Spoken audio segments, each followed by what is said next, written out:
Magandang araw sa inyong lahat. Ito ang video reporting ng pangkat 8. Kabanata 39 ang katapusan.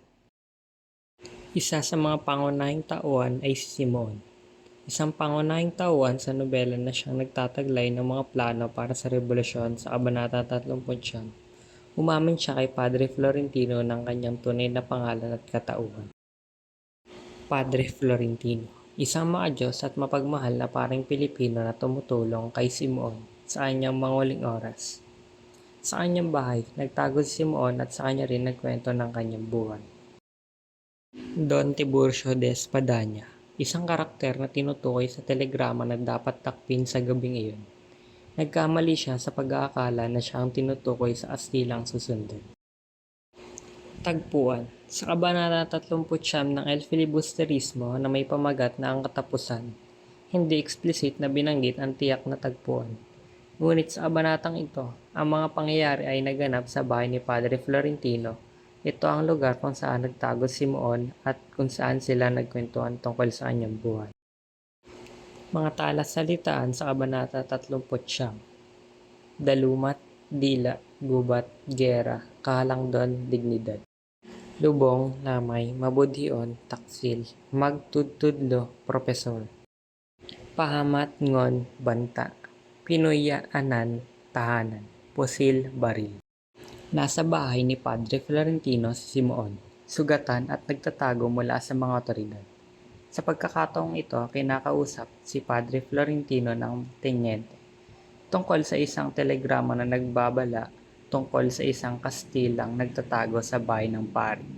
Sa akala ni Don Tiburcio, siya ang tinutukoy kaya umalis ito para takasan ang mga otoridad. Subalit, si Simon pala ang hinahanap ng mga ito. Inalagaan ni Padre Florentino si Simon nang walang tanong. Ngunit nang matanggap ang telegrama ay naghinala ang pari. Ayaw ni Simon na dalhin sa ospital kaya pumayag itong alagaan ni Dr. de Espadanya. Naisip ni Padre Florentino ang pagbabago sa buhay ni Simon at kung bakit sa kanya ito nagtago kahit na dati napakababa ng tingin sa kanya nito. Nagdesisyon si Simon na inumin ang lason upang hindi na mahuli pa ng mga otoridad.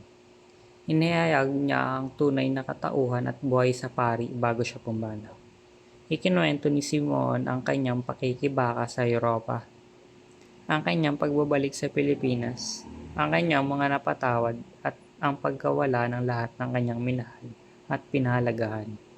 Dahil sa isang kaguluhan, naisip ni Simon na maghiganti ngunit nagtanong siya sa pari kung tama ba ang kanyang mga ginawa at kung bakit hindi tinulungan ng Diyos ang kanyang layunin.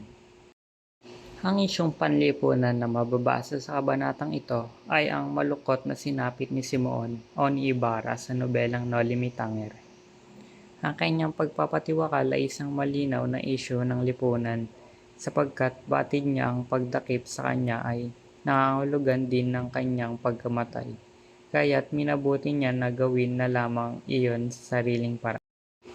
Ang pangdisipit na naranasan ni Simon mula pa siya ay pinakilala sa Noli Me Tangere bilang si Ibarra ang nagtulak sa kanya upang gawin ang mga bagay na ginawa niya at wala siyang anumang bahid ng pagsisisi.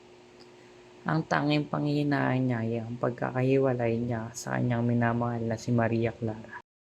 Batid nila na sila ay papatayin din kaya sila na mismo ang gumagawa nito sa kanilang sarili.